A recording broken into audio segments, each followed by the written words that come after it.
네, 안녕하세요. 여러분들의 구독과 좋아요로 이 채널이 유지되고 있습니다. 항상 구독자님, 멤버십 회원님들에게 감사하다라고 말씀을 드리면서 자, 이번 내용은 비트코인 계속 우상향을 보여주고 있는데요. 정말 올해 25년도 잘 마무리가 될 것인지에 따른 내용을 한번 종합을 해보았습니다. 투자하실 때 꼭 참고하시길 바라겠습니다. 자, 이번에 이제 서비스업 둔화 조짐이 나왔고 고용 지표도 생각보다는 좀 금리 인하에 좀 더 긍정적으로 나와주고 있는 실정입니다. 그렇다 보니까 차후에 앞으로 이제 금리 인하 가능성이 점점점 높아지고 있는 실정인데요. 여기서 이제 연준 위원들에 따른 교체 시점도 곧 오다 보니까 아무래도 인하에 따른 메시지가 점점점 굳어지는 것 같습니다. 그렇다 보니까 최근에 이제 배당주가 조금 더 올라오고 있는 실정이고요. 그리고 덩달아 리츠 주식들도 좀 회복세를 보여주고 있는 실정이라고 보시면 될 것 같습니다. 그러니까 돈이 생각보다는 나머지 쪽 곳간으로 좀 흘러가고 있다. 오히려 이제 대부분 이제 보게 되면 빅테크 중심은 약간 조정이 나와주고 있고 팔란티어는 뭐 개별적인 소식으로 인해서 좀 조정이 나왔고 나머지 쪽은 그냥 고만고만했다. 라고 말씀을 드릴 수가 있을 것 같습니다. 여전히 이제 비트코인하고 미국 지수가 이제 같은 한 몸 체계로 흘러가고 있다는 점을 꼭 우리는 기억을 해 두셔야 될 것 같고요. 그 다음에 이제 미중 관세 부분이 이때까지 미뤄워 놨던 추이가 이제 10월부터 11월까지 이어지는 형태가 된다고 보시면 될 것 같습니다. 이번에 오펙 정상회담에서도 이제 이야기가 나와 주고 있는 실정이 트럼프가 시진핑만 보고 간다. 뭐 이런 이야기가 돌고 있는 실정입니다. 그렇기 때문에 이번에 오펙에서에 따른 힌트가 거의 대부분 답을 줄 것이다. 그리고 시장에 영향을 줄 수 있는 부분이 꽤 있을 것이다. 이렇게 대부분 전문가들은 그렇게 좀 보고 있더라고요. 그 다음으로 코인베이스 부분과 스트래티지가 어느 정도는 다시 회복세를 보여주고 있는 실정인데요. 아무래도 이제 이번에 청문회 부분에 있었을 때도 뭐 소액 결제 부분이나 그 다음에 여러 가지 문제점을 좀 잘 해결을 해 주었으면 좋겠다 라고 이야기를 하기도 했습니다. 왜냐하면 이게 과세체계 부분에 따른 문제점으로 인해서 성장 곡선이 조금 덜 나온다 라는 그런 이야기가 많이 나와주고 있기 때문입니다. 그래서 이거는 이제 엄밀히 따지면은 그 잭도시도 마찬가지라고 볼 수가 있겠죠. 왜냐하면 세금 처리가 왜 좀 힘드냐면 이게 통화 형태가 다국가 통화 형태에서 세금 체계 개편이 조금은 정리가 잘 안 된 부분이 좀 있다라고 합니다.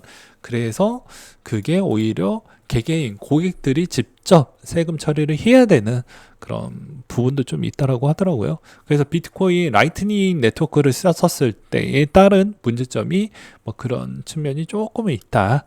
라는 것도 참고하시기 바라겠고요. 여전히 로빈후드 잘 나가고 있습니다. S&P 500 이제 편입되고 나서 더 간다 라고 보시면 됩니다. 그래서 기존 대비보다 못해도 말 나온 게 한번 볼까요? 후드도 뭐 엄밀히 따지면 지금보다 제가 이야기하고 나서도 거의 한 20%대 더 올랐던 것 같은데 한 대부분 S&P 500 추이에서 편입이 되면 한 20에서 30% 정도는 올라간다라고 기억을 해두시면 정말 좋을 것 같습니다. 이제 여기까지 이야기하고 이제 본 내용, 비트코인 관련된 내용을 이제 이야기를 해볼 건데요. 자, 이번에 이제 옵션 시장이 상당히 제가 중요하다고 이야기를 많이 했습니다. 이번에 옵션 시장 글래스 노드 자료를 보게 되면 100에서 120K 콜옵션 증가 추이가 높아졌고요. 그리고 300K 부분에 초장기 콜옵션 증가 추이도 좀 생겼다라고 합니다. 그래서 이제 대부분 사람들의 따른 생각은 이제 여기서 올라간다 아니면 내려간다 이런 주장들이 많이 엇갈리고 있는 시장이다 보니까 이런 이야기가 많이 나와주고 있는 시장이다. 오히려 이제 콜옵션 부분 추이도 이제 대부분 월 단위 부분으로 옵션 만기가 되는 시점이 있거든요. 옵션 만기에 있는 체결 강도 추이와 그리고 미체결 부분에 따른 증가분 추이가 제일 중요하다고 말씀을 드릴 수가 있을 것 같습니다.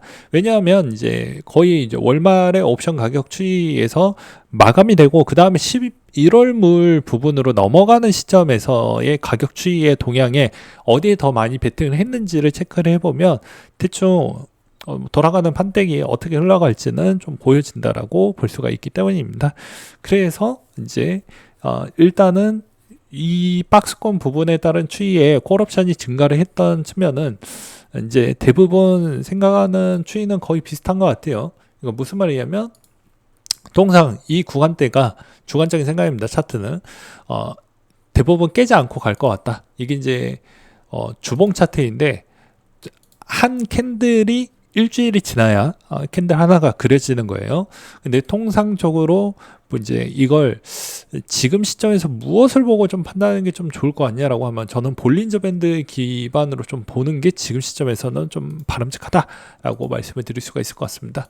왜냐면 이제 3천주 시장으로 넘어갔고요. 그리고 여기서도 대부분 요렇게 흘러가면 장기적으로 이 구간에서 조정이 나온다고 해도 그렇게 크게 조정이 나오지 않을 확률이 매우 높기 때문입니다. 그래서 주봉에서도 보게 되면 볼린저 밴드 중심하고 상단 터치 중심하고 상단 터치 하면서 계속 흘러가고 있는 형태이고요.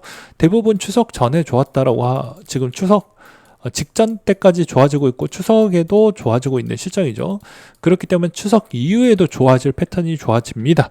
그러면 추석 이후에 어느 정도 가격대가 계속 좋아지는 패턴이 나와준다고 하면 말할 필요성이 없이 12월 달까지는 되게 좋은 패턴이 나와줄 것으로 보여집니다. 여기서 대부분 이제 가격대를 좀 제발 좀 제시를 해주었으면 좋겠다라는 이야기가 많이 나와줄 것으로 보여지는데요. 근데 가격은 크게 의미가 없습니다. 왜 그러냐면 가격을 예측할 수 있는 범주가 생각보다는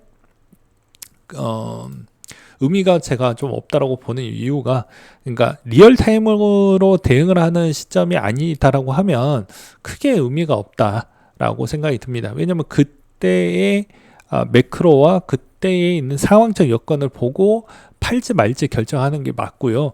이제 기술적 기반으로 좀 보면 볼린저 밴드 부분에서 벗어나는 경도가 얼마나 벗어나는지에 따라서 좀 달라질 수 있다라고 저는 평가하고 싶습니다. 왜냐하면 많이 벗어나면요 다시 들어가려고 하는 성질이 많이 보여지기 때문에 지금은 그렇진 않잖아요. 오히려 이 구간대 상단과 최단기 이평선 부분을 잘 체크를 하면서 잘 가지고 있지 않습니까? 그렇기 때문에 이번 시점에서도 이 구간만 깨지지 않고 그 다음에 오버슈팅, 급등의 오버슈팅만 안 나와주면 된다라는 것입니다.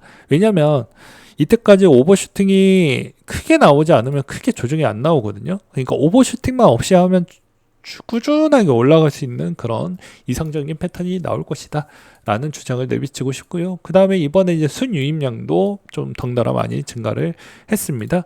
이번에 이제 수익 유인 강도 추이를 보게 되면 비트코인 5,600개와 이더리움 14,000개가 들어왔다라고 볼 수가 있습니다. 그리고 이 가격 추이에서도 워낙 이제 롱과 숏의 아주 이제 저점 지대라고 볼 수 있는 그런 가격대이다 보니까 이번에 13만 명 정도 청산을 당했다라고 볼 수가 있어요. 그러니까 내 돈의 소중함을 안다라고 하면 당연히 신중하게 좀 하시는 분들은 신중하게 하시겠지만 자기에 있는 감정과 내 돈 가지고 증명을 하려고 하지는 말라고 했습니다. 왜냐하면 그런 자존심은 챙겨주지 않아요. 돈이 다시 되돌아오지 않는다라는 것입니다. 그래서 이번 패턴에서도 이 유입량이 다시 돌아왔다라는 추이를 좀 긍정적으로 봐야 되냐라고 보았을 때는 10월달 추이는 원래 안 좋았던 달이 별로 없었기 때문에 그냥 이 물량만큼만 계속 5,000개씩만 찍어준다라고 하면 10월달도 좀 괜찮게 흘러갈 것이다. 그리고 이제 10월달 추이가 원래 좋았던 달이 대부분 좋았기 때문에 어느 정도 퍼포먼스는 괜찮을 것이다 라고 생각이 듭니다. 그래서 10월달 시작도 좋았지만 10월달 마감도 나쁘진 않을 것이다. 왜 그러냐? 대부분 마감이 좋았을 때가 한 자릿수 마감이 없었기 때문입니다. 이런 점도 좀 참고하시길 바라겠고요. 그 다음으로 이제 볼 수 있는 점은 이번 셧다운 추이와 그 다음에 이제 우려되는 사항도 이야기를 좀 해야 되겠죠. 좋은 이야기만 할 수는 없으니까요. 이번에 이제 셧다운이 좀 그게 되면 알트코인 ETF 승인 지연 추이도 여전히 조금은 걸쳐져 있기도 합니다. 그렇기 때문에 웬만하면은 이 셧다운 부분도 좀 더 길어지면 안 된다 라고 생각이 들고요. 그 다음으로 이제 이번에 옥토버가 끝나기 위한 필요한 것은 뭐가 있냐?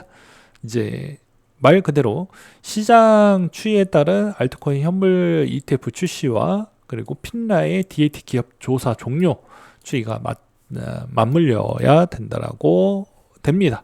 나머지 거는 이제 뭐 변동성이 워낙 크고 예측도 안 되니까 제끼고요.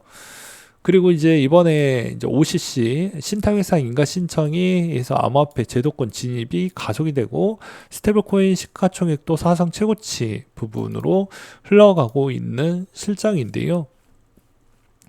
이런 점만 보았을 때는 상당히 이제 긍정적으로 볼 수 있습니다. 예, 스탠다드 차트도 20만 정도를 보고 있는 실장입니다. 20만 달러 정도. 그리고 바네크도 푸사카 업그레이드 이더 같이 강한 전환점이 될 것이다 라고 주고 있는 실장입니다.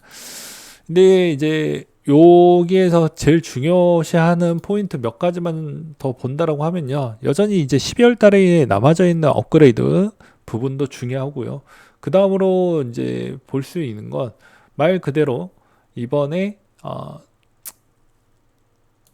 이 미 금융 당국에서 DAT 재무전략 기업 주가 급등 조사 부분이 어느 시점에서 마무리가 되느냐가 중요한 것 같습니다. 그러니까 ETF가 열린다라고 하더라도 DAT가 받쳐주지 않으면 잘 못 가는 형태거든요.